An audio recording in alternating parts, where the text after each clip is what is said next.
Saint George की जीवनी।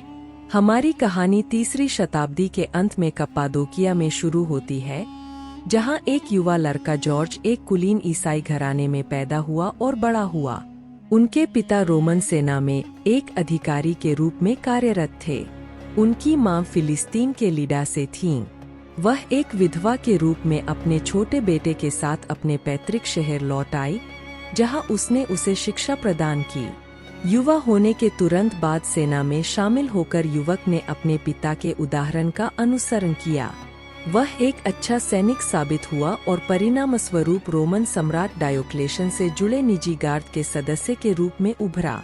Saint George और ड्रैगन की कहानी मूल रूप से पूर्वी थी। सबसे पहला ज्ञात चित्रण इस प्रकार है। एक ड्रैगन लीबिया के साइरेन शहर के पानी के स्रोत एक झरने पर अपना घोंसला बनाता है। नतीजतन नागरिकों को पानी भरने के लिए कुछ समय के लिए ड्रैगन को उसके घोंसले से बाहर निकालना पड़ता है। ऐसा करने के लिए वे हर दिन ड्रैगन को एक मानव बलि देते हैं।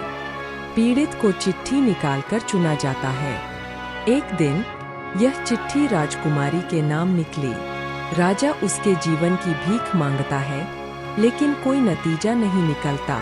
उसे ड्रैगन को अर्पित किया जाता है, लेकिन सेंट जॉर्ज अपनी यात्रा के दौरान वहां जाते हैं। वह अजगर का सामना करते हैं, उसे मार डालता है और राजकुमारी को बचाते हैं। आभारी नागरिक अपने पैतृक बुतपरस्ती को त्याग देते हैं और ईसाई धर्म में परिवर्तित हो जाते हैं।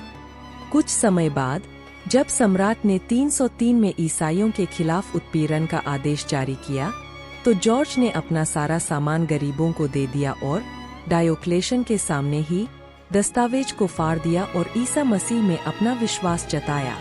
इसके लिए उन्हें भयानक यातनाएं सहनी पड़ी और अंततः उनका सिर काट दिया गया। उनकी मृत्यु के कुछ ही समय बाद लिडा, इजराइल में आधुनिक लोद में उनके दफन स्थान पर एक बेसिलिका बनाई गई। उनके अवशेष आज भी दिखाई देते हैं।